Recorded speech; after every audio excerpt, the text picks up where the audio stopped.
for Julie to bring our attention to anything in relation to finance and performance that's been discussed at Academy. So Julie, with you, thank you.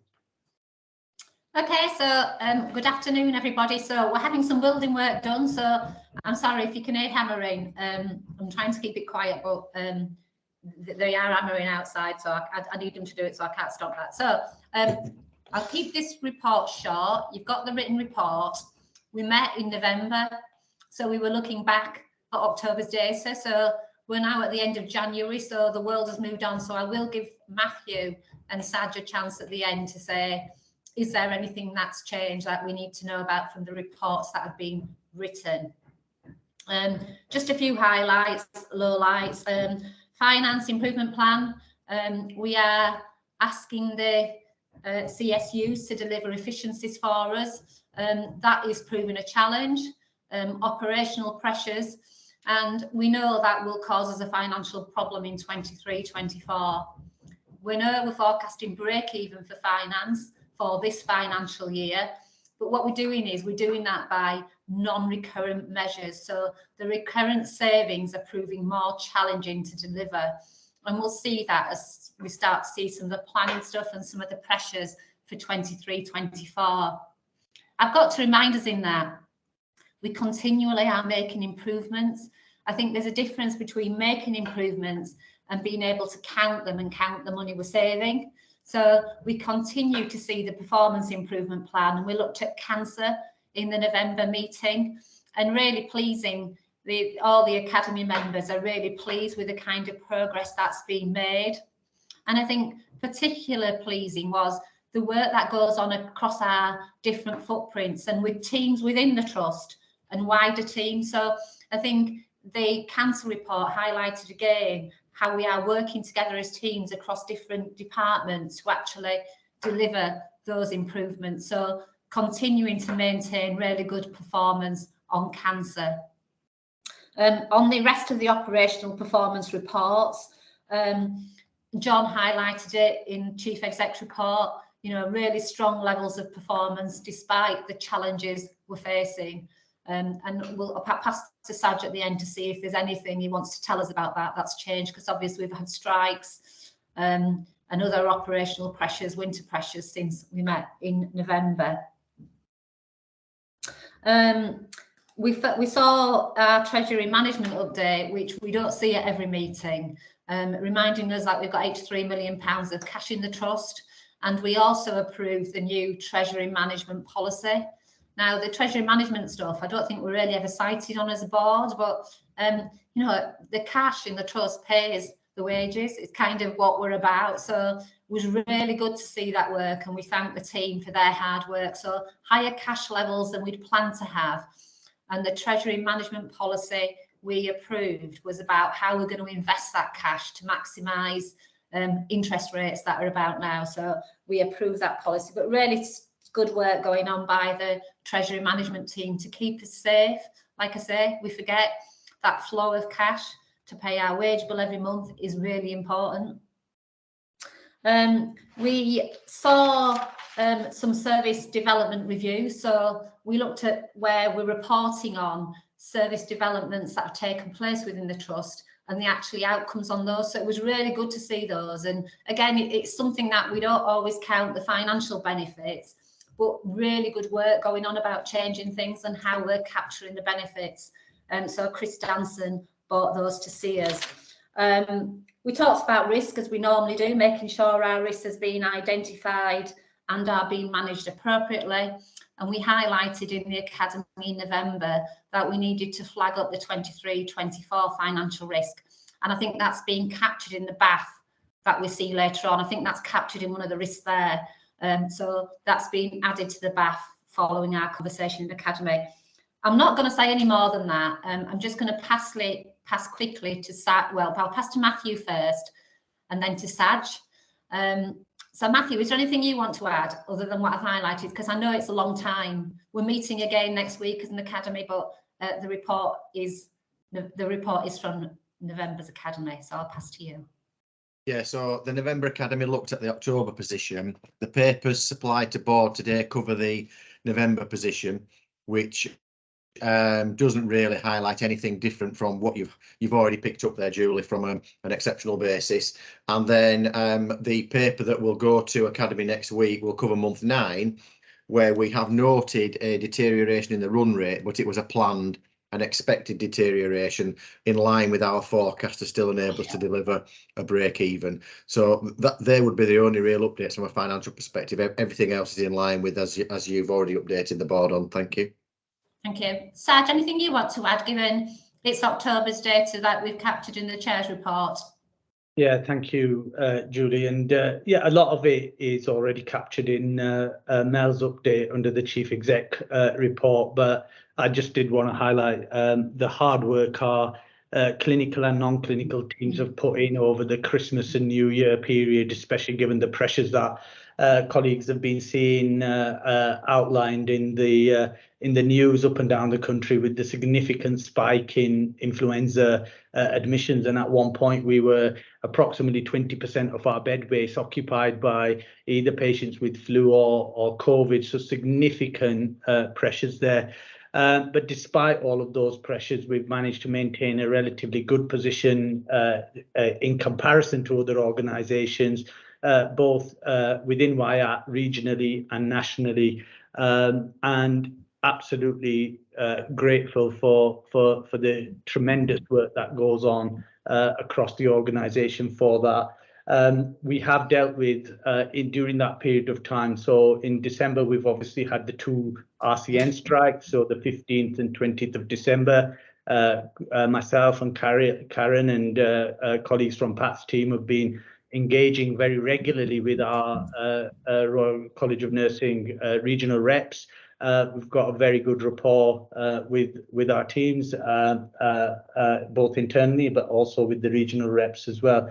And not only have we had that, but we've been responding and planning for the ambulance strikes as well, which we've had within the Yorkshire region as well. And in fact, we've got another one that we're planning for on the 23rd of January, this Monday. So huge amounts of activity, huge amounts of work, whether that's responding directly to the patient demands we've got or the strike action that we're facing. So nothing really further to add, Julie, to what you've either said or is contained within Mel's report there, but huge efforts there from people. Thanks very much, Julie. Thank you, and Matthew and Sarge, thank you for the additional detail and context as always. Julie anticipated me moving to you there to see if there's anything you wanted to add. That's great. Thank you very much indeed, Julie. Okay, can I just check whether Julie's just succinctly described and summarised the chair's report, which is great. So there's plenty of detail in there. Are there any questions arising in relation to finance and performance that might be relevant? I just had one point, please, which I do realise, Julie, may have been after the November meeting, and it may be more for Sarge, this perhaps, but there's a new risk on our high-level risk register, isn't there, related to performance and to some extent people. The workload being delivered by the consultant colleagues at Obs and Gynae, and a significant burden of session being delivered on top of planned activity. So, Sarge, is it okay if I just ask you whether, is there any further detail directors ought to consider about the pressures that our Obs and Gynae department are under with the work they're trying to get through? Chair, could you just give me the risk ID, please, for that one? Of course, because yes. Well, and they'll be aware of this one. Yeah, actually, of course. Or if you prefer me to leave it until we get on to the BAF, we can certainly do that. But yeah, it's risk 3816. Yeah. Okay. I'll just have a quick look at that, Chair. But I've noticed Ray's got his hand up. Okay. Thank you. No, that's absolutely fine. Like I said, I do recognise that this may be something that's more recently arisen, perhaps than the from the November Academy meeting. So, Ray, please do come in. Thanks, Max. This is a really accumulation of things over a period of time. So obviously it's a busy specialty. We all know, because we see it regularly at board, how governance heavy obstetrics in particular is as well. So there's a lot of roles undertaken by consultants, which of course take them away from their clinical duties, sometimes by necessity. And on top of that, obviously, there's always new services being developed, and there's been a real attempt to try and split the obstetric and acute gynecological rotas so that they can cover those two rotas separately, rather than having one obstetrician trying to run backwards and forwards between the maternity unit and the main site at BRI. So all these things together have added to the pressure. We've mentioned earlier, I think, about and I think Karen in her report mentioned about the pressure on the junior obstetric staff as well, and the feedback they'd received. And I think is all part of the same problem. It's an incredibly busy specialty, a lot of scrutiny on it, very governance heavy, and a lot of varied use of consultant time.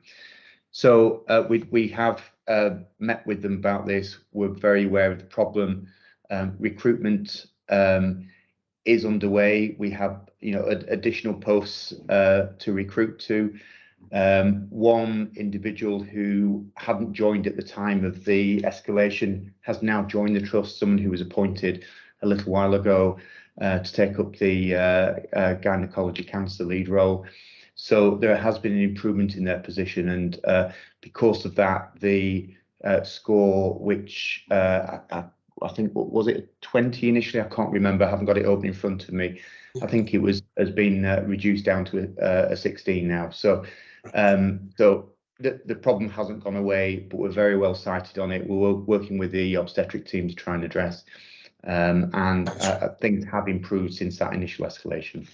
Thanks very much, Ray. That's actually extremely helpful. I realise I've pulled a comment from the high-level risk register, but I thought it was perhaps related to performance issues. And I do note that the executive team have agreed that this risk should be considered further, and you've helpfully described how that's being done, Ray. So I guess I'm saying that we recognise the issue there. It would appear that there's strong scrutiny and support for trying to mitigate that. Is that fair, Ray? Yes, absolutely. We completely recognise the pressures that the team are under, and they have our absolute support to work with them and try and mitigate that in any way we can. Great stuff. Thank you very much indeed. Yeah, thanks. Okay, Saj, that's certainly assured me in terms of the question I had. So thank you very much indeed. Yeah, and to Julie as well. Yeah. Okay, so was there anything else arose from finance and performance? Helpful context, of course, from Matthew and Saj as well. And thank you, Ray, for that issue regarding the workload, consultant workload there. Okay, we're content to note. Great stuff. Thanks very much, Julie, for your leadership there and for the way in which you briefly described the key issues. Thanks. Yeah, that's great. Okay, and I'll turn then on item 19, paper 19, to our partnerships dashboard. Again, that's of course tabled as for our assurance. We know there's an awful lot going on in respect of working with partners, but I'll turn to John and just see if John would wish to bring our attention to anything in particular. John, please. Yeah, thanks, Chair. So the usual reminder, the point I always make, that I think you don't just look here for partnership working, look throughout the meeting at everything we talk about. I think there's lots of evidence of it. In terms of this dashboard specifically, this is actually the same dashboard you saw in November. It should have been updated. It wasn't. I'm sorry about that. I think it slipped through the net. So I've been through this. There's nothing in this that I think is wrong or terribly out of date. We're only talking about a couple of months, but there are one or two things I thought I would just mention in the interest of sort of making sure it's as topical and relevant as possible. So on reducing inequalities, we already talked about the feedback from the Equality and Diversity Council, and we mentioned the fact that CARES is developing a strategy for EDI. There will be a discrete component of that, which is about health inequalities. Health inequalities is always a standing item on the EDC agenda, and it will be a discrete component of the forthcoming ED&I strategy. So probably just worth mentioning that there. A lot of the work we do is collaborative through the Reducing Inequalities Alliance for Bradford District and so on, but we will be setting out some of the specific work we're doing in BTHFT. In respect of Actors 1 and working at place, I thought the only point probably I wanted to add here just to flesh out a bit was we do continue working with Airedale as our neighbouring acute trust on a couple of specialties, a couple of pathways, which is acute collaboration, but it's not a whole big programme all of its own as we had previously in the past. That's now very much part of Actors One. But Ray's leading a piece of work with Stuart Shaw, who's my opposite number at Airedale, looking at haematology. I'm leading a piece of work with David Crampsey, who is Ray's opposite number at Airedale, looking at stroke. Both of these are about improvement. We know there's things that we want to do within each of those areas. One of the first things we want to do with stroke is literally to walk the pathway, to meet the teams, to look at the issues. And probably worth mentioning in this forum that one non-exec from each end of the patch will join us for that piece of work. So Mohammed, wearing his quality hat, is literally and metaphorically going to join us for the walkthrough on stroke.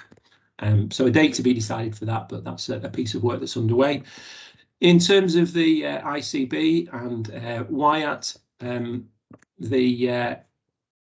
I've already made allusion to the planning exercise, which is underway at the moment. It's probably just worth mentioning there is also a new document that hasn't been prepared before. It's a legal requirement following on from the Act that was passed in 2022. That's for a joint forward plan, which is a 5-year narrative view that accompanies the operational plans. So every ICB, all 42 ICBs across the country, have to do a joint forward plan.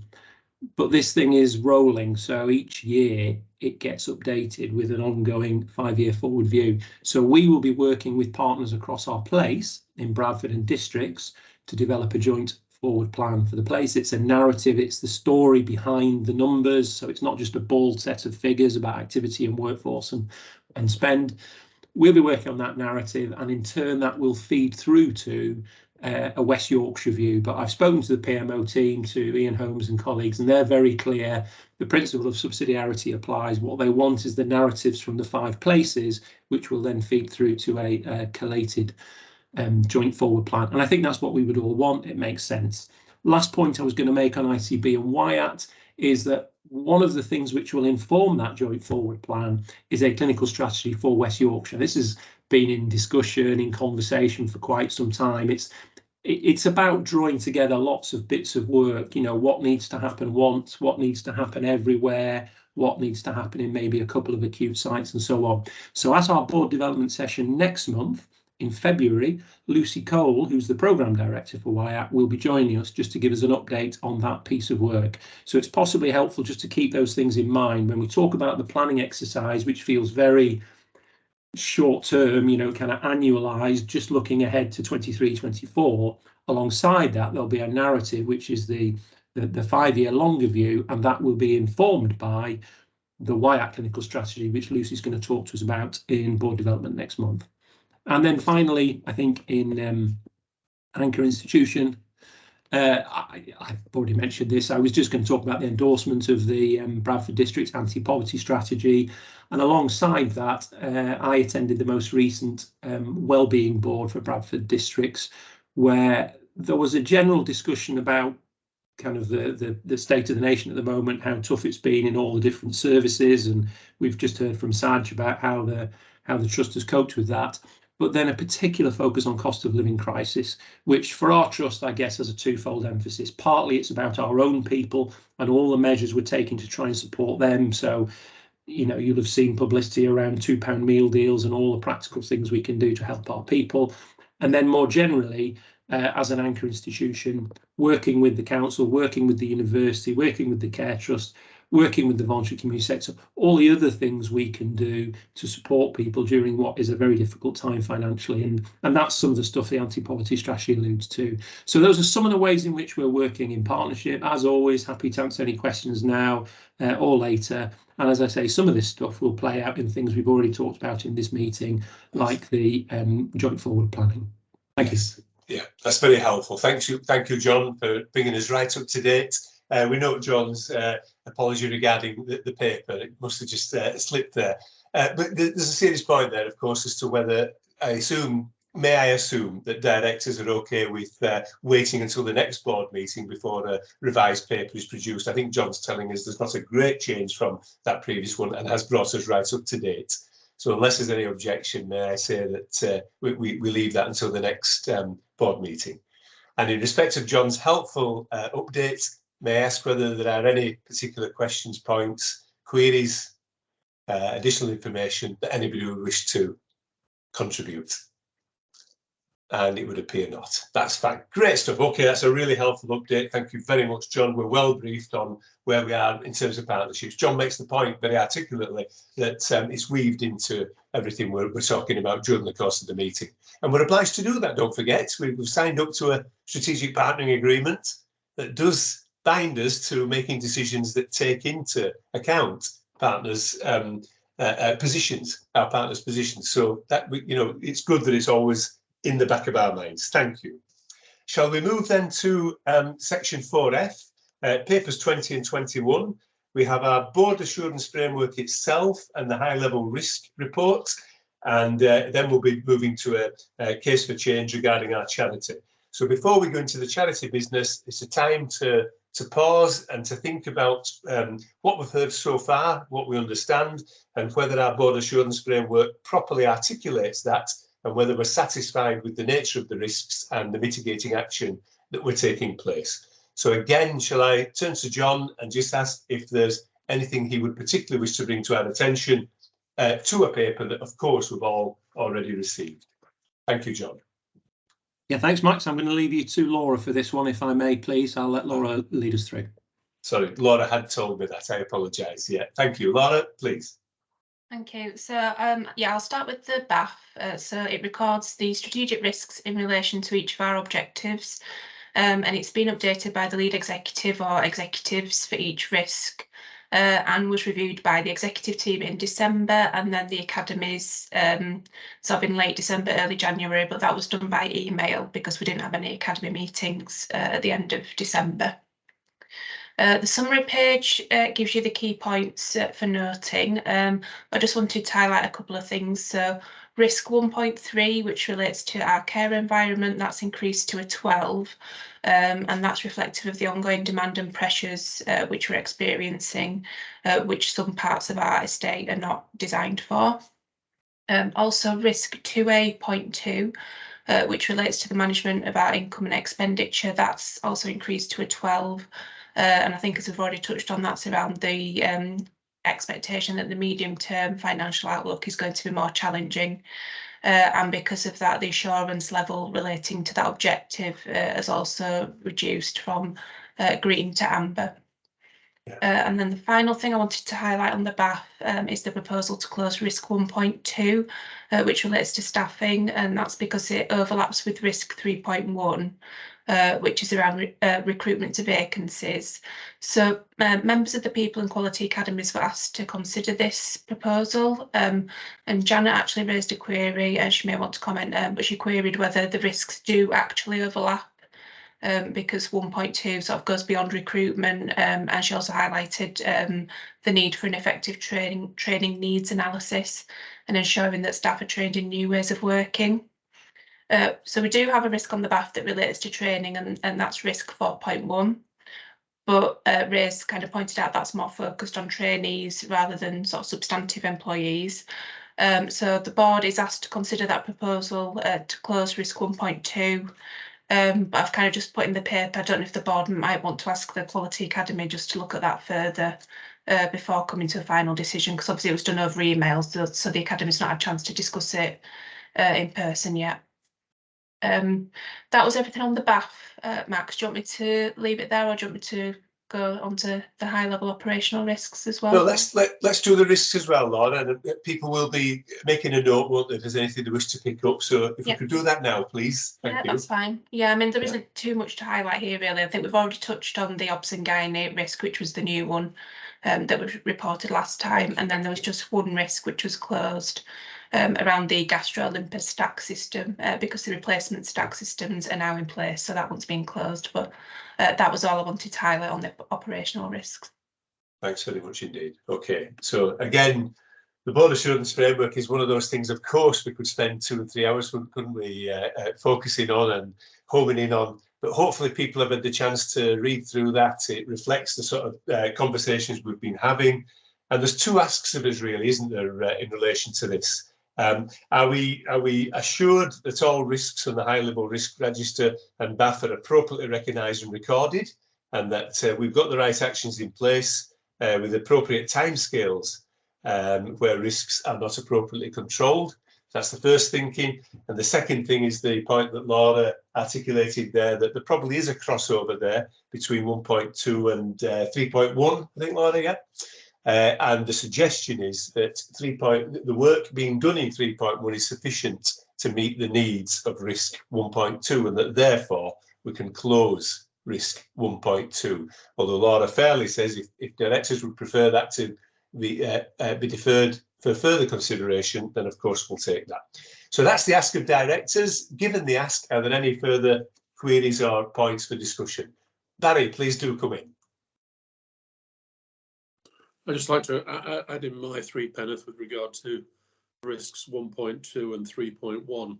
I personally don't see a problem with the degree of overlap, and to see and to demonstrate relative focus on patient-orientated risk and a people-related risk is no bad thing. But I'd leave it to I'd suggest the quality committee give this some further thought and reach a conclusion. It's to do with that that separation of patient and staff risks, Barry. Yes, yeah. Thank you. Yeah, that's a fair point. Okay, and Janet, Barry, had you finished there? Was that the point you wanted to bring to directors? No, that's it. Thanks. Thank you. Yeah, and Janet, please do come in. Thank you. I was just seeking clarity, really, because regarding the risk, which was regarding the right skills in the right place, which to me is different to recruitment, because that's about headcount. You might have the right complement, but you might not have the right skills given the strategic challenges ahead. However, it might be that on the original risk, actually enough has been done to ensure that the training needs analysis has been met. And that's why I was just questioning whether it was we were actually closing one and keeping the other, or actually if people thought that recruitment and skills was one of the same. And that's all I was trying to. The one's about recruitment of right skill mix, and one's about developing the people you've got. Yes. Yeah. Yeah. And see if that was still a risk. Yes. Recruit, develop. Yeah. Thank you. Thanks very much, Janet. Yeah. And Ray, may I bring you in, please? Thanks, Max. I'd just say, I suppose the outcomes of the 2 risks are essentially the same. You know, we won't be able to deliver effective services, unsafe care, poor patient experience and outcomes. That's 1.2, and 3.1 is resulting in an adverse impact on patient safety and experience. So the kind of output of the 2 risks are essentially the same. I mean, it could be that we could maybe modify one of the risks to make sure that we've captured the essence of both of them, because essentially the mitigation for both risks will essentially be the same. So there might be a nuanced difference in how it's articulated, but the mitigation would be the same. So we could perhaps alter the wording of 3.1 to reflect, to make sure we've captured everything in 1.2. That would be another option. Well, that also sounds to me, from our Chief Medical Officer, as a promise to take into account the point that Barry makes about whether there are different implications for patients and colleagues, the staff. Yeah. So thank you, Ray. Yes. Any other comments or thoughts? So, Barry, should I just return to you and ask whether, if given the assurance that the points you made regarding patients and staff would be taken into account in an amended 3.1, and that mitigating actions would seek to address the points in 1.2, would you be content to close 1.2? I think from an operational and management standpoint, that consolidation makes sense, and it brings a degree of efficiency and clarity. I suppose my only concern is in terms of public perception regulator perception not to see a fundamental risk under the patient care banner may not be the best way to present ourselves. Yes. Yeah. Okay. Thank you, Barry. So I don't think it's one to particularly go to vote for. I think we've all articulated our views properly, but we do need to make a decision, don't we, in respect to the consolidation there. Laura and John, may I also ask your opinion, please, when appropriate, as Director of Strategy. So, Laura, would you like to come back in, please? Thank you. Yeah, it was just to follow up on Barry's point. So I think if we do sort of merge the two risks to cover both areas, it can then be aligned to both the sort of patient outstanding care objective and the people objective. So it covers both in one. So it wouldn't just be aligned to sort of the people academy and the people objective. We'd sort of align it to both academies and both objectives. Okay, so there's an alignment thing as well, isn't there? A connection. Yeah, okay. And John, do you have a view, please? Yes, I mean, I don't think I'm the authority on this, but you asked my view. It's based on what Laura's just said, actually. I raised a similar point, I think, probably to Barry's, not quite the same, but in a previous discussion, maybe in execs, about whether, there was something about the optics, the way it came across, how we presented it, where we presented it, and did they need to be separate? But actually, Laura makes a really, really good point that consolidating them and having one rather than two doesn't mean that it can't be aligned to different things. We can still keep the alignment to different objectives. We're not losing that. We're just cleaning it up.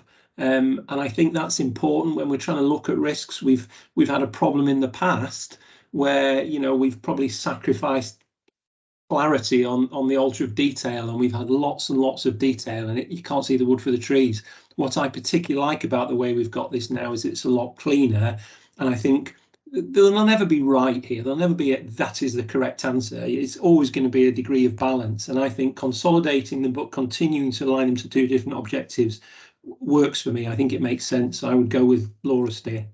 Thank you. Thanks very much, John. Obviously, I did want to ask your opinion as exec lead for this particular framework. So, and thank you, Laura. Yeah, Barry, thank you for your points. Listen, I think I'm assuming from some nods from Barry there that he does not object to consolidation, but makes the point that to provide outstanding care for our patients, to lose the risk from that might not be the best thing. Shall we agree? My proposal is that we would agree as a board to consolidate those risks, and that we would invite Laura and John to address the best way in order to do that. And that ought to take into account the point made by Barry, not to lose the outstanding care for patients risk. It may well be that 1.2 becomes the new 3.1. But I'm suggesting as a board of directors that we'll leave that to Laura and John to make a decision on, and that within the promise that the issues raised have been taken into account. Does that sound reasonable to people? Are we okay with that? We will leave the final decision. It's an excellently raised point, and of course, what we're saying is, yeah, okay, consolidate, but don't lose that impact on the first strategic objective. Yeah. And we will take your view as to the best way to do that. I'm sure it's easy enough to raise it if it becomes an issue later. So that's great. Thank you very much. Okay. So may I take it then that we are also assured of the matters on the high level risk register and indeed the BAF and appropriate actions. And that to me, that discussion there was a really good example actually of perfectly reasonable challenge and just making sure we all agree as a collectively accountable board. Okay. Thanks very much. Thank you, Laura, for the presentation of that. And I'll turn to John now for the Bradford Hospital Charity Case for Change. And John, if you don't mind, I'll begin by reminding people of what the recommendation is, that it's to consider this case. And the ask of the directors is that we approve the proposal. This is an important point, to formally investigate the option of converting our charity to an independent hospital charity. This is seeking directors' support to formally investigate the option. John, may I turn to you, please? Yeah, I don't mind at all, Max. I think that's probably the most important point to frame this discussion. So we're not seeking approval today for an irrevocable decision that we're going to change the status of the charity, but we want to do that work so that we can reach that decision potentially as early as our next board meeting in March, but we have, even then we'd have more work to do. So there's a detailed paper attached. I'm in no way going to go through that paper. I have to assume you've had the opportunity to read it. I suppose a couple of points I just want to flag. Last year, as a board, guided by our Charitable Funds Committee, we decided that we wanted to rev up the charity. We wanted to give it the chance to really achieve its full potential, tapping into the philanthropic traditions of Bradford, a strong culture of charitable giving. And we didn't really feel we were doing that as well as we might. We were doing okay, but we weren't really pushing hard. And actually, if we don't, somebody else will, either in our neighbourhood or even nationally. There's a lot of other organisations who will do it for us if we don't. So we want to do it in the interest of this trust and in the interest of the population of Bradford. So what we said was we wanted to do was both increase the size of our in-house team, but also to change the kind of focus and the skill set. And the very first thing we did was bring in a new director for our charity, who the chair's already referred to today, Sharon Milner, who comes with long experience from working in the Leeds Children's Heart Surgery Fund and elsewhere. Since she arrived, Sharon's been doing a lot of work to help kind of mobilise us with our immediate priorities, but also having a long, hard look at how we're structured and the way we're set up and whether we're kind of ready for growth, whether we've got the right platform to kick on. And her conclusion is very clearly that the way we are set up at the moment inhibits us. This is not about anybody personally not working hard or anything like that. It's just that as a charity which is part of Bradford Teaching Hospitals, which is embedded in Bradford Teaching Hospitals, there may be some advantages, but the corporate trustee model, what we have at the moment, also brings with it some disadvantages. There's a lack of flexibility in the way that the charity might want to operate. So it always operates like a big kind of monolithic NHS body, and it probably needs to be a bit more fleet of foot.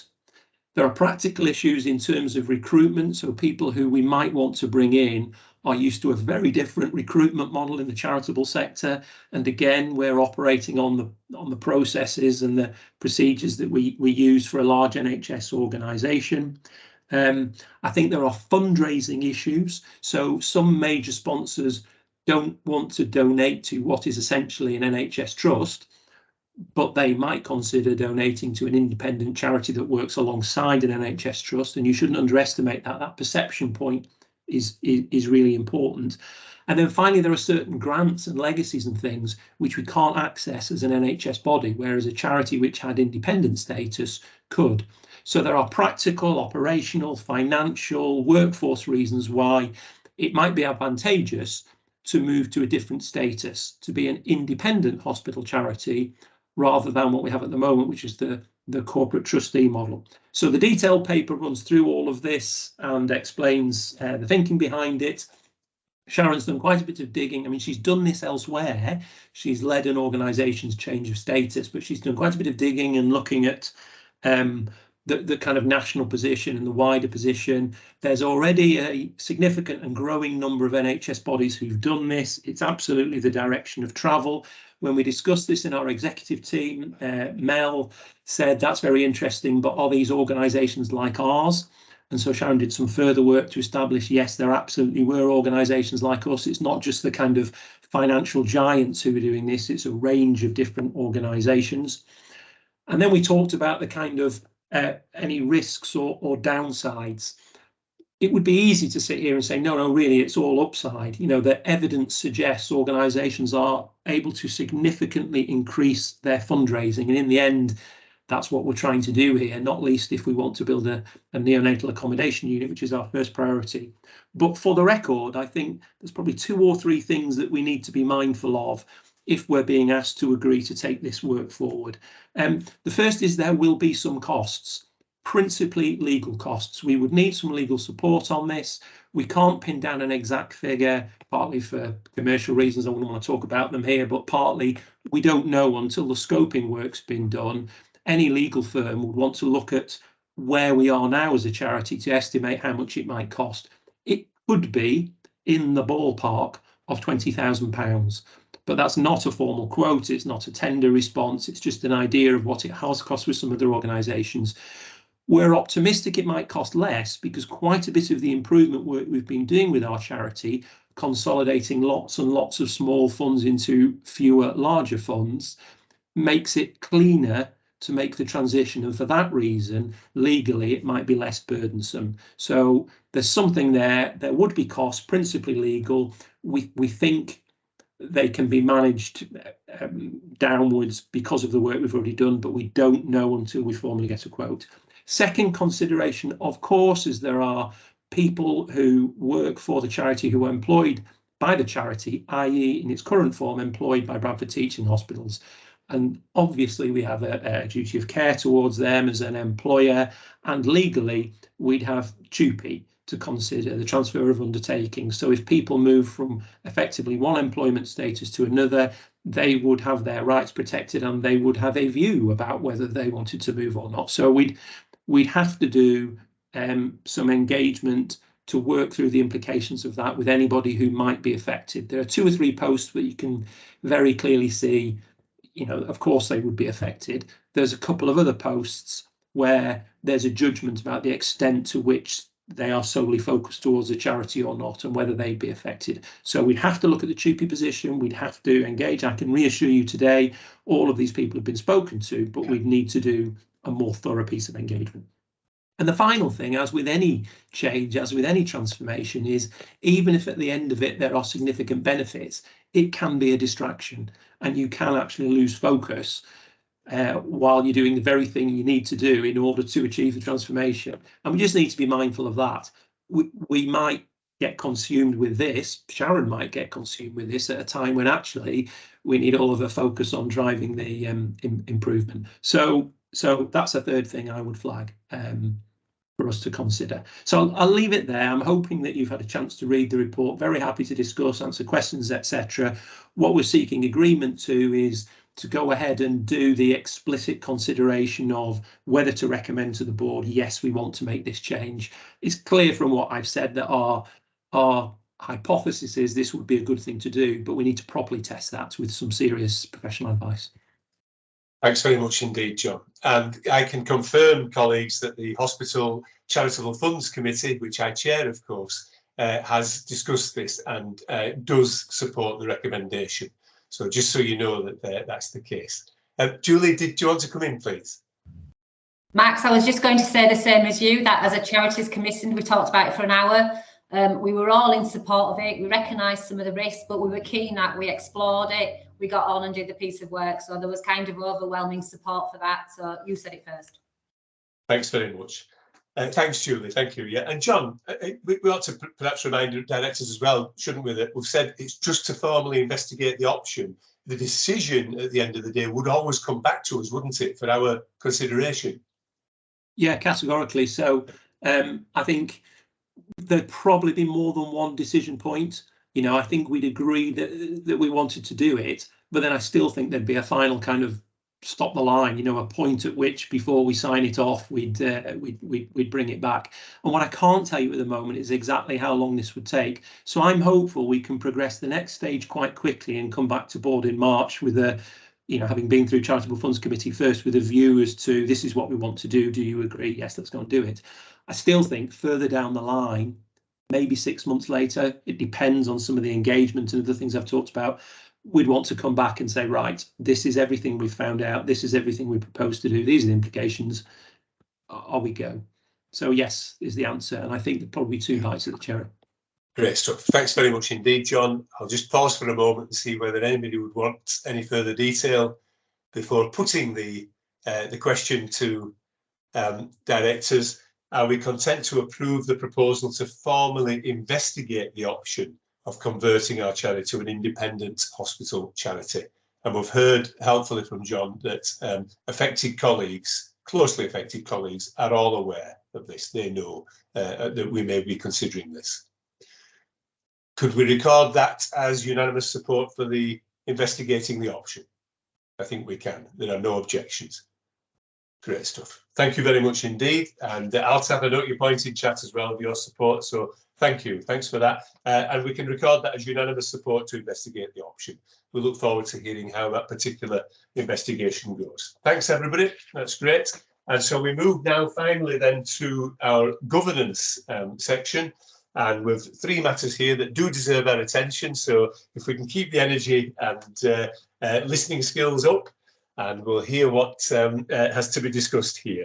So we've got the Code of Governance and Guidance on Good Governance and Collaboration, a recently published document. And that's for us to note and agree. We have some terms of reference of the Nominations and Remuneration Committee and indeed our board reporting arrangements for our corporate strategy. So I think John will be leading on the majority of this, but I'll turn to you, John, for paper 22 for us to note and agree is the NHS Code of Governance and Guidance on Good Governance and Collaboration, please. So I think the board will be relieved to hear I'm planning to hand this one over to Laura. You've heard enough of me, but you will in a moment hear me again. So can I pass on to Laura, please, for this? Thank you. Thanks, John. So yeah, this paper informs the board of 3 governance documents which were published by NHS England last year. So there's an updated code of governance, new guidance on good governance and collaboration, and also an addendum to the guidance on governors' statutory duties, all of which reflect the introduction of ICBs and system working. So I'll talk about the code first. So the key changes are the inclusion of a requirement for boards to assess the trust's contribution to the objectives of the ICP and the ICB and place-based partnerships as part of its assessment of its performance, and also system and place-based partners are highlighted as key stakeholders throughout the document. There's also the inclusion of the board's role in assessing and monitoring the culture of the organisation and taking corrective action as required, alongside investing, rewarding and promoting the wellbeing of its workforce, whereas the previous code only talked about wellbeing in the context of the finances of the organisation. There's a new focus around equality, diversity and inclusion, and also potentially greater involvement for NHS England in the recruitment and appointment processes for FTs, and that includes a recommendation to have a representative from NHS England or the ICB on NED and exec recruitment panels. So just to know, the updated version of the code applies from 2023 to 24. So for this year's annual report, we'll still be reporting against the previous version. But we have assessed our compliance with the updated code, and that's attached to Appendix 1. And any areas where we're partially compliant are in amber. So we've set out actions to address those partially compliant areas, and the action plan is at Appendix 2. So there's quite a lot of detail there, as you can see, so I won't go through everything, but I just wanted to pull out a few of the actions sort of from the action plan, Appendix 2. So firstly, around considering how the board assesses and monitors the culture of the organisation. So we're suggesting that that's discussed at People Academy, potentially the next meeting, but I think Pat wanted to do that alongside the staff survey results, sort of given the links with organisational culture, so that will just depend on when the staff survey results are available. There's also the suggestion that the appointment of the company secretary is a matter for the whole board. So obviously appreciate I've got a conflict there, so obviously happy to leave if you want me to around that point. And the last action relates to executive director contracts. And the recommendation that contracts should allow for compensation to be reduced to reflect a departing director's obligation to mitigate loss. So they don't do that at the moment, so Pat's going to seek legal advice and discuss further with the NRC. And there is one area where we're not compliant, and that is in relation to NED pay, which is just slightly higher than the national pay scale of 13,000. But I do know that those scales, excuse me, are being reviewed at the moment. So it'll be considered again by the Governor's NRC when they review NED pay. That was everything in relation to the code. Looking at the guidance on good governance and collaboration. So this is new guidance issued under the provider licence, and it sets out the expectations of how providers should work and collaborate with partners. via system and place-based partnerships and provider collaboratives, and the governance arrangements that must be in place to support this. We're suggesting that our compliance against this guidance is assessed when we review compliance against the full provider licence, and that will be done in April and be reported to the Audit Committee and the Board. From initial review of the guidance, there aren't kind of any concerns to highlight, given our trust sort of, great involvement at place, WIAT and ICB. But one point was maybe just to include a consideration of the triple aim duty in our reporting template, just so we can demonstrate that that duty is sort of considered in our decision making. In terms of the addendum to the governor's statutory duties, a presentation was provided around this to the governors in July at the full council meeting. There's no change to the governor's duties, but the guidance sets out how governors need to consider the context of system working when carrying out their duties and consider the impact of decisions on the public as a whole and not just our local population. And we're also arranging a joint governor session with the Care Trust and Airedale to consider this further. So the board's asked to note the publication of these sort of 3 governance documents, review and note the assessment of compliance, agree the proposed actions to address the areas of partial compliance, agree the proposal to assess compliance with the guidance on good governance and collaboration as part of the review against the wider provider licence, and agree the proposal to include reference to the triple aim duty within our reporting template. That's very helpful, Laura. Thank you very much indeed. Important documents, colleagues. If you've not yet had the chance to read them in detail, I hope you will. And compliments to Laura and team for turning this round as quickly as they have, given that some of these were just very recently published. So I'm delighted. I'd spotted them myself, and Laura was straight onto it. So thank you for bringing this to board this time. Okay, let's open up for any questions and thoughts, and I'll ask whether you're happy to approve the recommendations. And I'm absolutely content for Laura to stay here. It's a perfectly reasonable open discussion we can have. I don't think there's anything too difficult there. However, Pat, would you like to come in first, please? Yes, thanks, Max. I was just going to confirm that I will be bringing a paper to our February Nominations and Remuneration Committee on the issues that affect executive director appointments and contracts.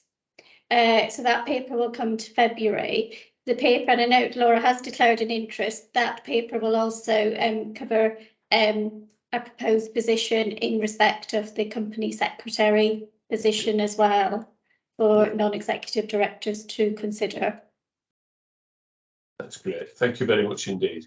Okay, thanks. The point being, of course, that it's a whole board decision in terms of good governance, isn't it? So that's helpful to know that, Pat. Thank you, that February's NRC will include a detail of that. Thank you. And colleagues, any further questions?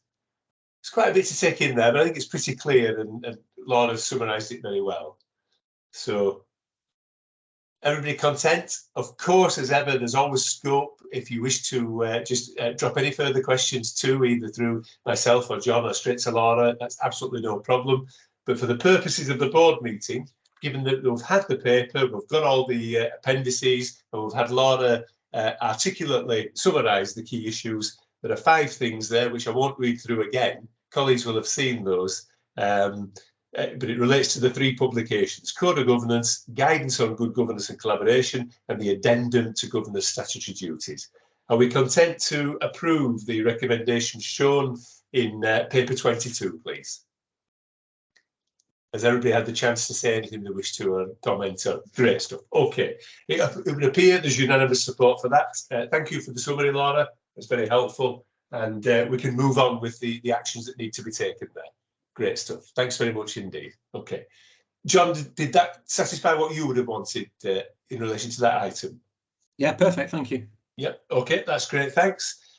Shall I move to item 23, which is the, as Pat has just mentioned, the Nominations and Remuneration Committee, and the minor amendment that there is, and we keep up with this, of course, annually, to our terms of reference. and it's simply the one minor amendment, which is to change a reference from NHSI, which no longer exists, of course, to HM Treasury. So that's the only amendment.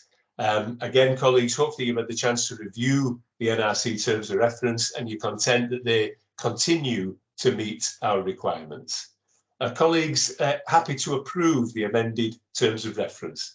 The paper is authored by Pat, so somebody that definitely knows this particular area of business. And it would appear so. That's great. Thank you very much. We've authorised that. Brilliant. And then so we'll go to item 24, which is our corporate strategy board reporting arrangements. And John, should I turn to you this time, please? Yeah, thanks, Chair. So colleagues will recall, we've talked about this on a couple of occasions already, and I hope we're kind of inching forwards. Third time lucky, we'll get there. So we talked about this in our board meeting in November, and then we touched on it in our development session in December. And what I've tried to do here is write up where we got to in that December discussion, because I think we did sort of agree some perhaps principles of the approach, but we didn't nail down exactly what that means. And I think we probably need to try and do that now, or at least identify the things that we still don't agree about. So we know where we are. So in the notes, what I've tried to do is just unpack the questions, because it's a bit messy, and I've tried to separate out some of the different things that we need to either decide we're happy with where this is now, we've got more work to do, or we'd like further development to be done. So if I may just rattle through these rather than take them one at a time, just rattle through them and then perhaps we can have the discussion. So I think first of all, Max, after the last development session, you and I exchanged a couple of notes, and you articulated one of the things you felt the board was trying to achieve, and for you that was about where a director can understand the present position, intended outcomes and milestones, and what the metrics are being used to assess progress, and what confidence do we have of achieving something by that date. So I've used that to sort of frame the rest of the discussion. In terms of the level of detail, so what we've used for the Academy Chair reports today, where we've aligned them to the logic model, is a numbering based on 18 strategic commitments.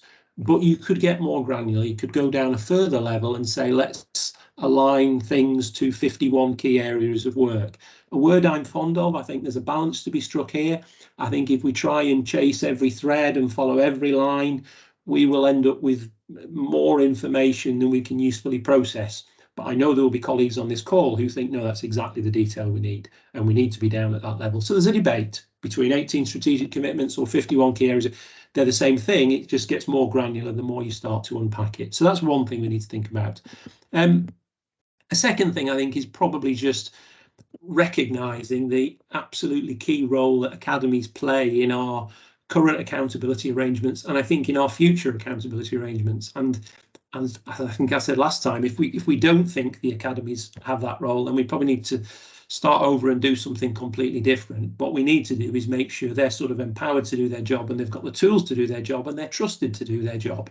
So in terms of the academies, one of the things that we've suggested is we need to do a better alignment of the work that they're looking at, either in their forward work plans or in the Academy Chair's reports to board, to show explicitly how that reads across to the corporate strategy as it's described in the logic model. So we've used a numbering, which at the moment is based on the 18 strategic commitments.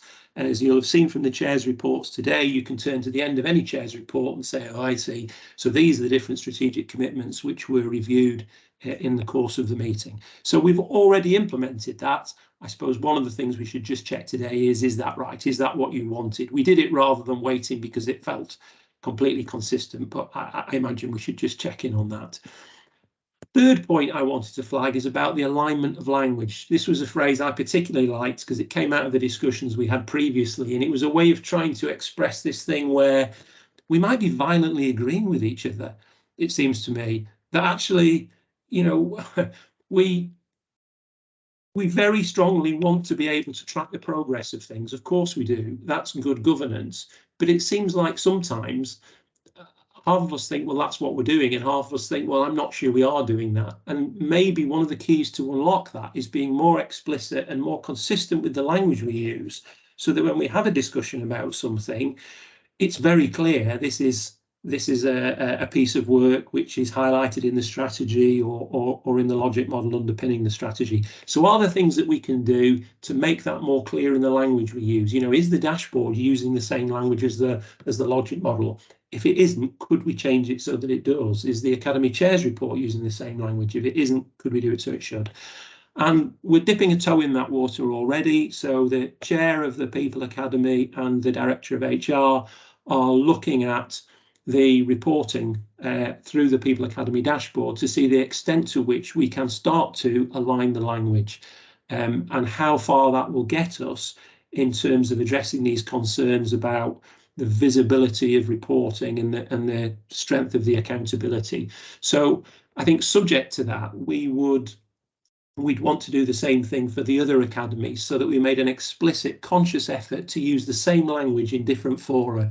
We use the same language in the academy as we use in the strategy and the logic model, rather than different terms to describe the same thing. We think that's important. It's not a big change, but it's about the use of language in a more consistent way to help us. Moving on from that, there is probably the option to do something more dramatic, more significant still, and that is about actually developing the dashboards themselves. So not just changing the language we use, but actually developing the dashboards as well. So we bank everything we've already referred to about the alignment of language and the numbering and the read across, and we say, what else can we do? And I think this is getting closer to what you, Chairman, were referring to about how do I know which metrics and how far are they on and where are they at. So what could we do with the dashboards? It could be any or all of these things. So potential changes might be moving to a more focused dashboard. So rather than having one dashboard that we just unpack, there actually is a people dashboard. There's a finance and performance dashboard and so on. We could present information in a more visual and dynamic format. I mean, I will certainly look to our Chief Information Officer if we want examples of this. I'm sure he can talk about it, but some of the software that's used elsewhere at the moment probably enables that more easily than the format of our dashboard at the moment. It may be possible to present things in a more dynamic and clear way than we have at the moment. And one of the ways we could do that is using Power BI, which we do use in the trust, but use it for this purpose to generate a set of automated reports. And then a third option would be creating some kind of database which any board member could interrogate to obtain real-time information, tracking the progress of the trust strategic commitments. Now that's a relatively short sentence, which probably contains quite a large amount of work, development and issues in terms of transparency and the burden of doing it and so on. We don't currently have a database that could readily be adapted for that purpose, but if we're looking at reinventing the dashboards, then one of the things we could do is say to what extent can we make it so that there's a, let's say, a front end which board directors could reach into and look at the progress of different commitments. I think if the question is, can we just have some database that anybody can dip into to find any bit of information anywhere at any time, I think the answer to that is probably going to be that would be very difficult to do in a way that was manageable. But could we contain our information in a way that allows a front end that people can easily access to get the information they want more clearly? That sounds like something that we could look at as part of a review of the dashboards. So sorry, a bit wordy there, but what I'm trying to say is if we want to do more ambitious things than simply the numbering I've described and the alignment of language and so on, and the reporting from the Academy chairs, we need to review the dashboard we've got and think about how we reinvent it, whether we use different software, whether we present it differently, and whether we can interrogate it in different ways from the way we currently do, where we just present a fixed snapshot of it. So that's the suggestion. The final point then is, in previous discussions, we've talked about having an overall stock take of the strategy, which looks at how are we doing in terms of general direction of travel, how are we doing against our ambition in the strategy. And we've had a debate about how often would that be. I think in the development session I heard both once a year or twice a year as being reasonable intervals. And And what would it be looking at? Would it look at a few things by exception in detail, or would it look at a bit of everything on a kind of higher level? And if you've read the paper, you will know I'm suggesting that if we take the other steps we've described in this paper, which will be reporting things to board, especially by exception and in some detail, then this occasional stock take once or twice a year would probably be more high level, would probably take a step back, and would probably look at everything in less detail less often. So I'm suggesting that might be an annual stock take and an overview, a general sense of how we're doing against the strategy, because you wouldn't expect it to be volatile and change lots every week. Now, obviously, some of this is my take on it. I'm trying not to impose a view. I'm trying to say, I think that's what I've heard. This is trying to make sense of something which is difficult to unpack. But it would be really helpful to understand how much of this is sort of what we want and where we think we are, and how much of this do we still need further discussion. I'll leave it there, Max. Thank you. John, that's extremely helpful. Thank you. And obviously, as Director of Strategy, we want to support you and your thoughts about this, and it's an important aspect of our work. John, can I suggest, in terms of structuring this final conversation, shall we take each of the 4 bullet points, and may I ask if you would just make clear to people, colleagues, what exactly is there anything you're requiring a decision or steer on, and what is the thinking? So if we take each of the 4, that might just help structure the conversation properly, might it? So the first being Academy work plans, agendas and chairs reports. So is there anything you want to draw out from director colleagues here in relation to that one? Oh. Sorry, I just realised I was on mute. You could say this is a fait accompli. We've already done it, and I suppose a bit of quick feedback. Did you find this helpful, proportionate, appropriate, and would it have been helpful to have it in more detail? Because there is this question about 18 versus 51. At what level is it most useful? And any feedback on that would be helpful. Are we happy to continue in this vein? Do we want to give it another couple of board meetings before we reach a definitive view? But for now, are we happy to let that continue? What's the view of colleagues? So, John, I know I wanted to be a little gentle during the course of this first board meeting with that included in chairs reports. But of course, it felt a little to me like a cut and paste of the strategic commitments without the chairs report necessarily actually referring to the corporate strategy issues that might have been discussed. Today wasn't the day for me to raise that and say, well, what aspects of equality, diversity, inclusion did you actually discuss? Of course, our chairs may well have been able to articulate that, but it felt a little cut and paste. But I'll open up to other people. I don't want to be the person who always responds first here. So did anybody have any views on, do we feel perhaps that's an area in which we can allow to develop and see if we think it's working for us? Julie, what's your view, please? Yeah, I like the idea that we let it develop and we strengthen it. So I think it's an area we were supportive of in the development session, but recognised it was work in progress. And I think as chairs, we recognised we could do it better. So we recognise we talk about the strategy, but we could do it better. For me as well, when we talk about 18 versus 51, I'd be happy to focus on the 18 and get that right. I think if we look at the amount of reporting we've got in board today and the number of reports that are on our board agenda, we're already drowning in reporting. Could we do it smarter? Of course we can, and I think that's something we're all committed to doing and links to the kind of board effectiveness review.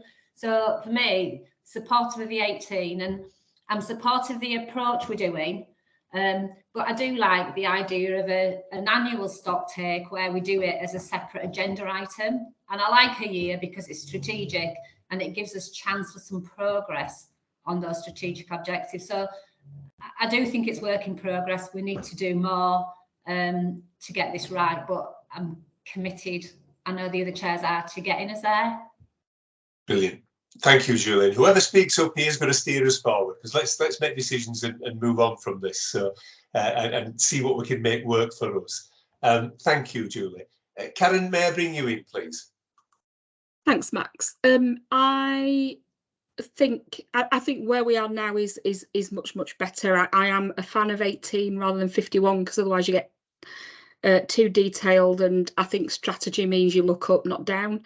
I think the language, the alignment of language helps the academy reports. So, for example, we've done some work on the People Academy, and we've moved away from the 5. What we're suggesting, we move away from the 5 areas currently around health and wellbeing, engagement, training, development, staffing, equality and diversity, for example, and we move to looking after our people, belonging, growing for the future, and new ways of working and delivering care. So you can start to see the alignment of language, and then you look at your metrics, and actually even just doing that has revealed some gaps in metrics, because new ways of working, for example, we don't cover currently at People Academy in the detail. Yeah. We obviously look at new ways of working and we get progress updates, but we're not measuring it necessarily through the dashboard because the metrics don't align. So I think that is a really important part, and happy to be involved in any of this in terms of development of an evolution of what we're suggesting now.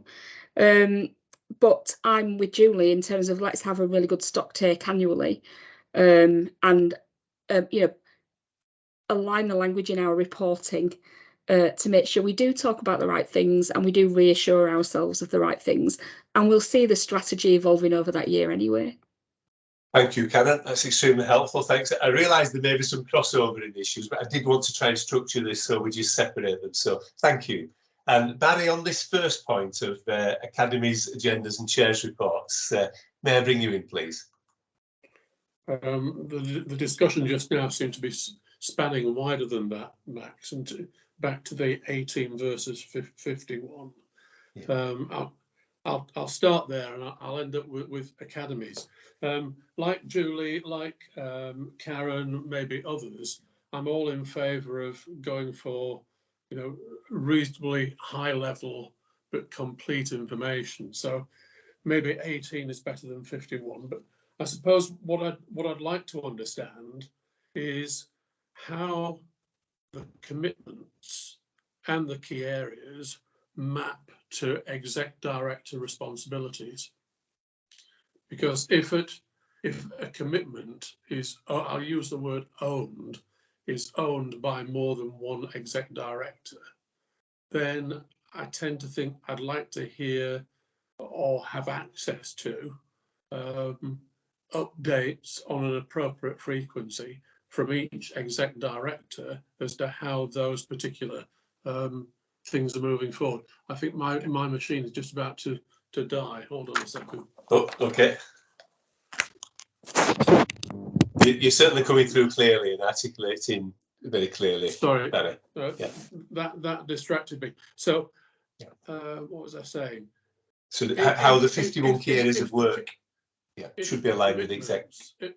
If the commitments are owned by more than one exec director, in other words, at the key area level, different directors are responsible for different things, then I think that's something we need to understand to reach a view on whether 18 or 51 is the right thing to do.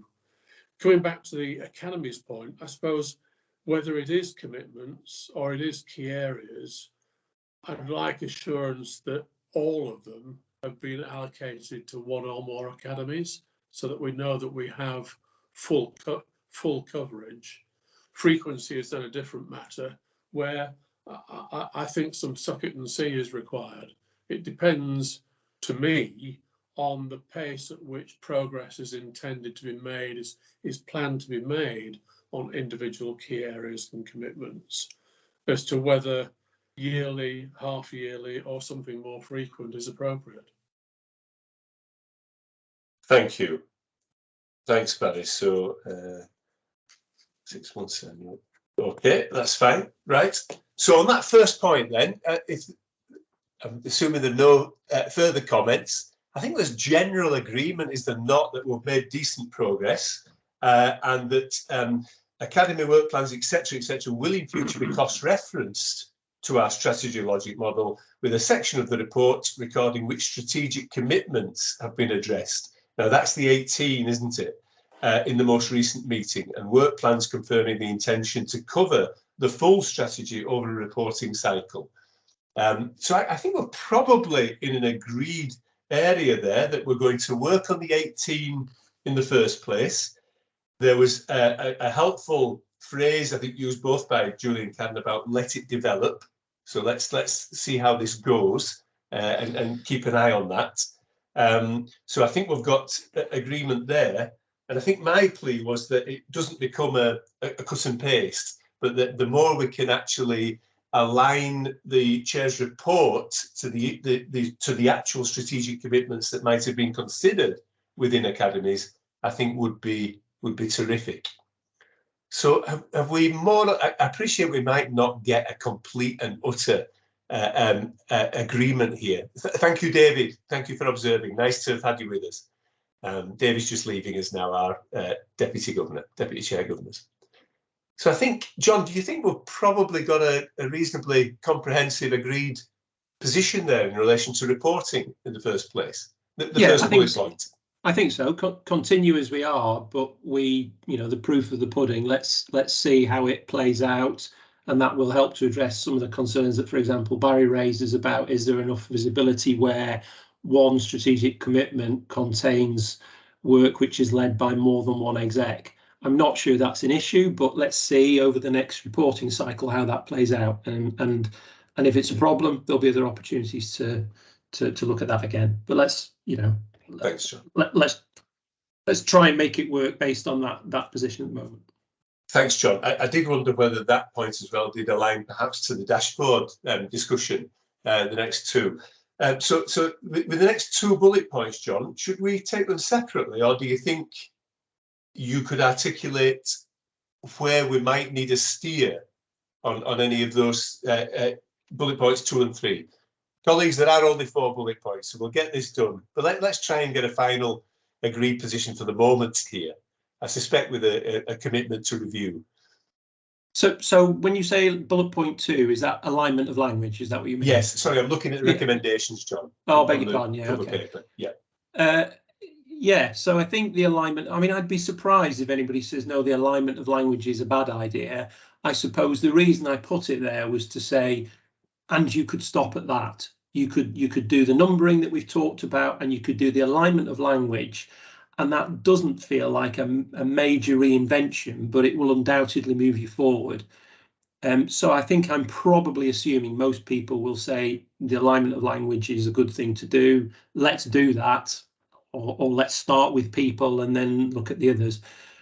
The question is at this stage for me, if we agree that, do we want to wait and see how far that gets us, or do we even now want to say no, and there's more we should do, which takes you into bullet point 3 about further development? I think that's the reason I framed it that way, just almost as a kind of checkpoint.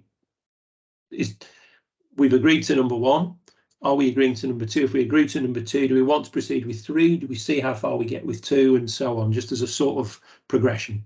Sure. Thank you, John. John, on recommendation 2, it refers to the dashboard, and I was particularly attracted by the point of including appropriate use of red, amber, green ratings and trajectories to show progress against strategic commitments. That, for me, as a lay director, as a non-exec director, is a very important contextual matter that helps me be assured. Which dashboard does that second bullet point, John, refer to? So we're absolutely all clear as to which dashboard we're talking about. The dashboard it refers to halfway through the bullet point. Yeah, so I was just thinking, in our board meetings we have a dashboard for the range of at the moment it's organised by strategic objectives, but I think one of the things we're saying here is if we're realigning the language, we'd use the language of the strategic commitments. So I'm talking about the way in which we look at all of the attainment of all of our strategic objectives. Thank you. Okay. So what I'll do there, I'll pause there a second because there's no hands raised, and just go into that third bullet point, which offers 3 options for us to consider. And I'll ask whether there's a view on those. Should we think about, so number 1, I'm directing you to the recommendations part of the cover paper. Number one is whether we should think about, and this doesn't have to be immediate, this is whether we want to go along this line. Should we think about focus dashboards, for example, one for each of the academies? Okay. Secondly, should we consider presenting information in a more visual and dynamic format, perhaps using Power BI for automated reports? And three, a database which any board member could interrogate whenever it suited them, with proper authority, of course, to obtain real-time information regarding tracking the progress of those strategic commitments. So this is the thinking. This was my design in accordance with the national guidance to try and get directors, any director, to understand where we are now, where we're going, what the outcome, what the performance metrics are, and the level of confidence of achieving those. So I'm going to ask your opinions, please, on those three potential dashboard development points. Paul, may I bring you in first, and then I'll tap.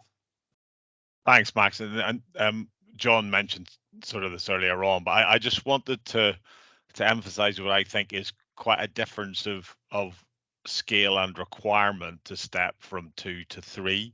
I think none of us believe that having better, more informative pictures, infographics, way to represent the data is something that we shouldn't. Well, I'm saying none of us. The whole point of what you've just asked is, can we have a debate about it, Max? So let me say what I believe. That immeasurably representing the data in formats and in and through infographics that are more intuitive and less reminiscent of 1973 is impressive. You know, is undoubtedly a good thing to do. And in the context of that, representing it in the context of trend analysis and so on and so forth is also a very good thing to do. They are, I'll use the phrase flat files, and that's not really true, but but taking a picture and saying this is where we are now at any given point in time, and this is how we're going to represent this in a way that is easier for people to digest. It's not uncomplicated, but it's doable. Having a dynamic interrogable dashboard, even with the tooling of Power BI, is again something that we're increasingly using across the organization for what you might call routine management information. So John, on his leadership of VRI, working some of that team, working with some of my team, have got us to a place where there's something that you can move the cursor across the page and you can see pictures and trends and profiles, etc., etc.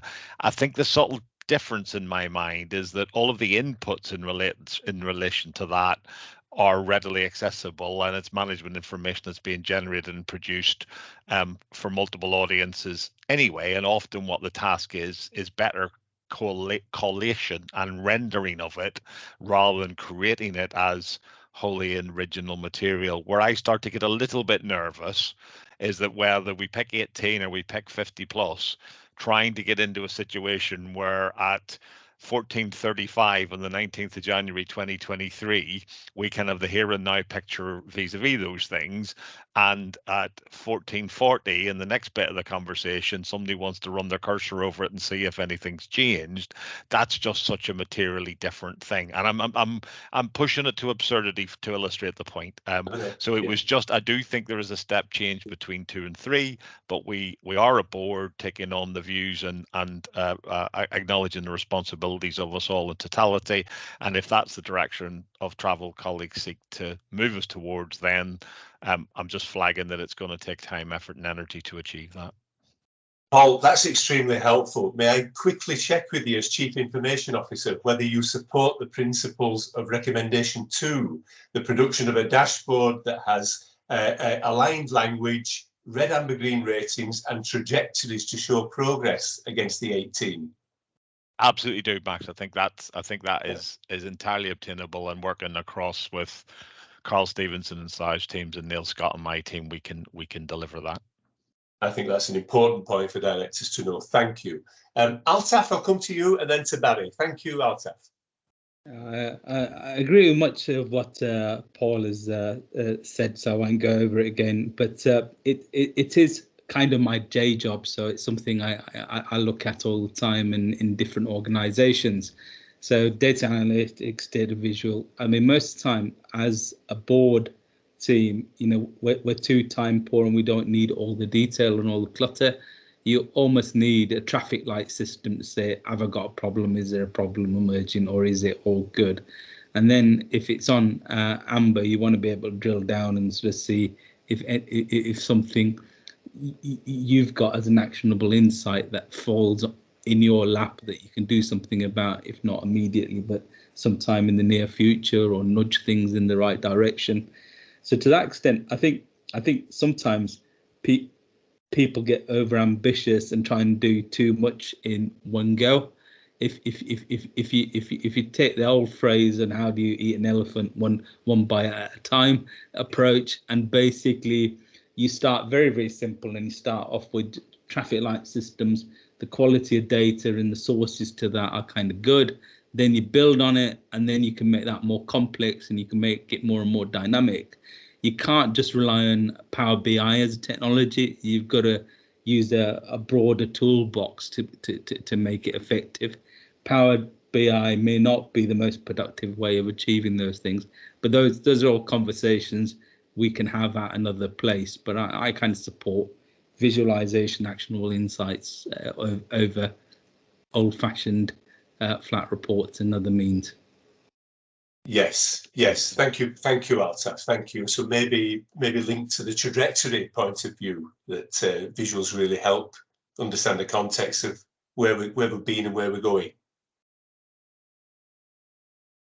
Yeah. So Max, I was on mute there. Yeah, that absolutely right. Yeah, I wanted to be sure I was kind of in the same ballpark as you with that. Thank you, thanks. Yeah, Barry, please do come in. Just want to build on comments that John and more recently Paul have made about this issue of real-time access to information, where Paul put it very nicely, taking it to the extreme of minutes mattering. The kind of model that I think would be appropriate, and whether this is at commitment or key area level, that's still to be decided. If for each key commitment and or key area, there was a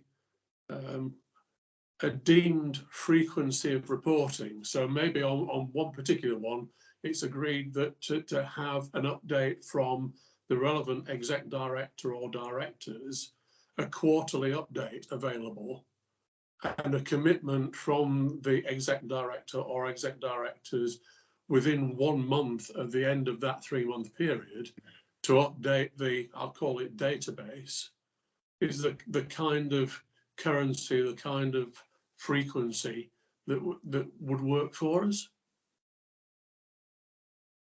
Okay, Barry, well, let's hold that for a second then, Barry. We'll come back to that. Yeah, it's a frequency of data update. Yeah, I've got that. That's fine. Were there any other particular comments? And can I ask whether, on the point of, I think there was some general support for trying to get a more visual and dynamic format. Our Chief Information Officer tells us that recommendation 2 is definitely doable, and that surely goes some way to, especially given the red, amber, green trajectories and use of language. I'm attracted by that. May I ask a question about the third bullet point on bullet point 3, the third number, is one for us to just park for a second. But on the focus dashboards for each of the academies, is that something we want to recognise is potentially possible and park, or do we feel as directors we actually would like to explore that and see whether 3 individual dashboards, maybe 4, should be considered? Does anybody have an opinion on that, please? Barry, would you like to say, please? Yeah. I think those 3 or 4 should be just subsets. They should be extract of a master dashboard, which is available for access. Yes. You'd see the potential to to align the commitments by academy area, for example.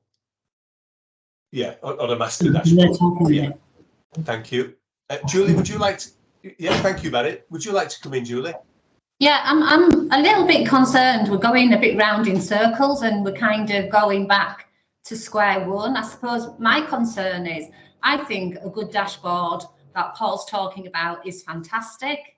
And I would worry about going down to more levels of dashboards. So we already have a dashboard for every academy. And unless we're going to do a comprehensive review of everything and take some things out, I think we need to be really careful that we're going to drown in stuff. So I support the kind of annual review of a dashboard.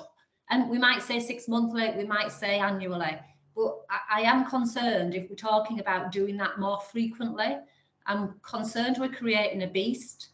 And like I say, we've got 7 hours of reporting that we look at in board without looking at academies. So I am concerned we're going a bit round in circles here. We're kind of going back to... Well, we're not going round in circles, Julie, because I haven't asked anybody's opinion on whether we should move to focused dashboards as recommended in here. I think it's the talk of having more dashboards than one. So one dashboard to look at our strategic objectives, I support. Yeah. I suppose I'm concerned if we're creating some more dashboards on top of the dashboards we've already got. Okay, thank you. Yeah, no, I read that as an alternative to a single dashboard. But yes, I take your point. You would prefer a single dashboard, and maybe taking into account Barry's point of there might be a way to structure that dashboard according to academy areas, possibly. Yeah, thank you, Julie. I understand. Thanks. And Karen, please do come in. I was just going to make the point around similar to Julie in one sense in terms of not reinventing wheels, but if you think about the strategic commitments, they're around patients, people, place, and partners. So where would those sit if you wanted them then to sit in academies and you wanted academy related dashboards? So I think my preference would be one dashboard that covers all of those, but there is a feed from the individual current dashboards, well aligned with language and new, the new commitments, if you like. But yeah, I'd plump for one and keep that strategic one under the headings that we've already talked about. Yeah, thanks, Karen. Yeah, and Karen, are you of the view, I think, as Julie is, that the dashboard should reflect recommendation 2? Just let me go back to recommendation 2. I think it's the one Paul said is definitely achievable. And yeah. Yes. That's fine. Thank you. Okay. So I think as a team, then we're saying no. Leave the focus dashboards for academies separate. Let's not pursue that. I think as a team, there appears that there's probably some support for the idea of more visual and dynamic formats. If we can start to introduce that in a single dashboard, that definitely has support, and we recognise that might take a bit of time to develop. And so the last thing we should just check is whether the idea that should at any time a director be able to interrogate a database, dashboard database, whatever, to find out exactly where we are with each of those strategic commitments. Well, I think we're saying that we're going to produce a dashboard that would do that anyway, in accordance with what Paul said was achievable. What I'd want to be sure about is how often would that single dashboard then be updated with current performance information in relation to those strategic commitments and taking into account the key areas of work. How John, do you have a view on how regularly that single dashboard might be updated? Gosh, I don't really. I mean, this is not my particular area of expertise, and I don't want to just simply pass the buck. I mean, there's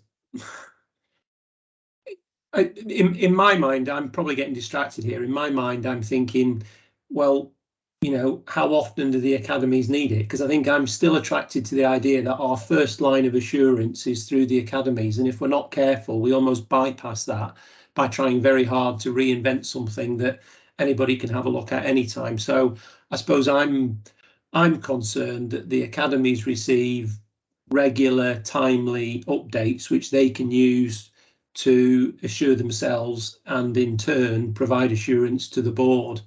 And I'm just slightly worried that we are focusing instead on the sort of personalisation of this. When can I find out for myself how this looks? And I'm not suggesting that's entirely wrong or inappropriate, but I think the model we've gone down to date has been to use the academies. So in my long-winded answer to your question, Max, would be, I think it needs to be frequently enough that it's relevant and timely to the academies. But jumping back to a point Barry made earlier, not all of the strategic commitments need to be reviewed every single month. So some of them might need to be looked at once a quarter because of the nature of them and the rate of change. Some of them might need to be looked at more often. And I think that's something that the individual academies could work through in looking at their portfolio of strategic commitments about how often would we need to see fresh reporting in this area in order to be assured. So I would sort of turn the question on its head and try and think about it that way. Okay, John, no, that's fine, thanks. And of course, in recommendation 1, John, which we seem to have approval for, it says that the full strategy would be covered in a reporting cycle, for example, over a quarter.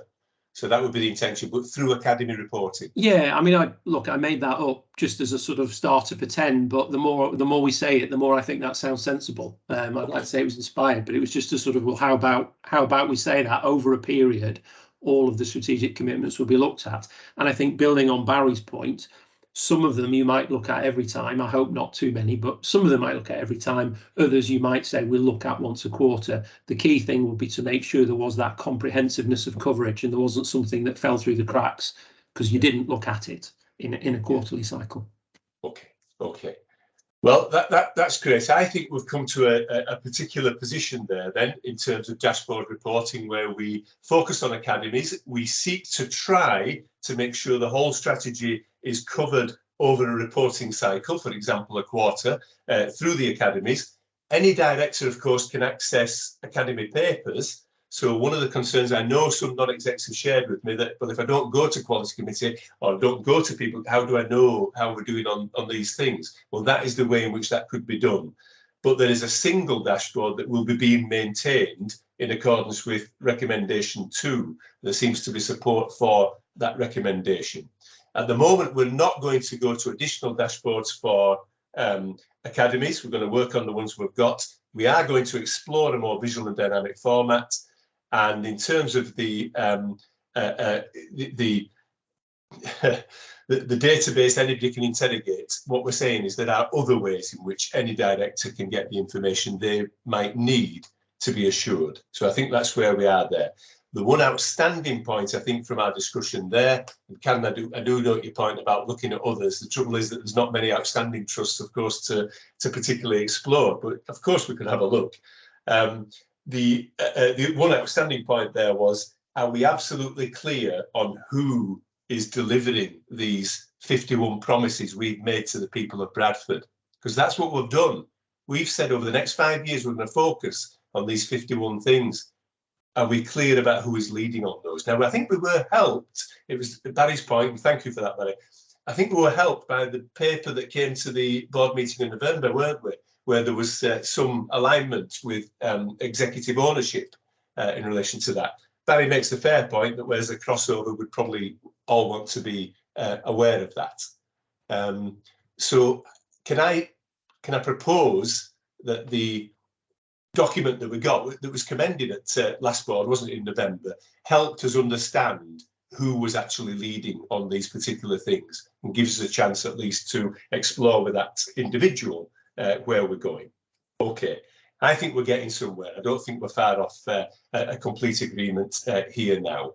The final bullet point in these recommendations was how often should we take a high-level stock take of where we are with all 51 key areas of work. Yeah, so we need to know how we're doing. Now, of course, we might do that by the 18 strategic commitments, but each of those commitments would have 2 or 3 key areas of work that would be reported on.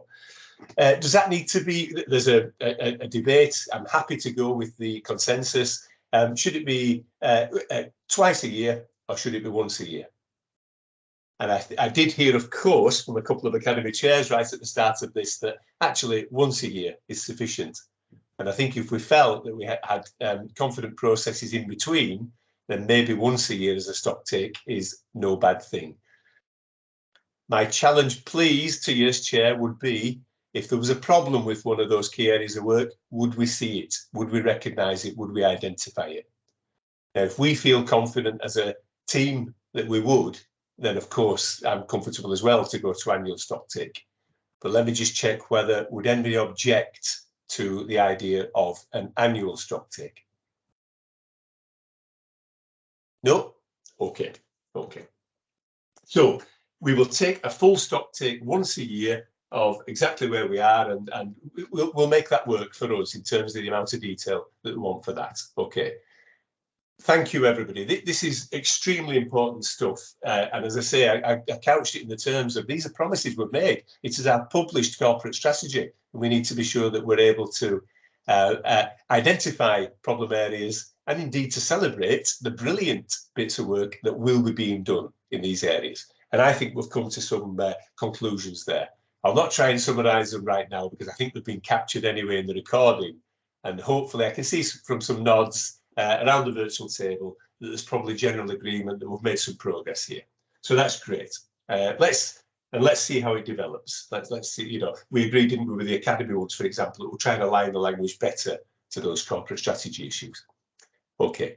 Thank you, everybody. I think we've reached agreement on where we go in terms of board reporting arrangements. John, I should pay you the courtesy of the last word on that item.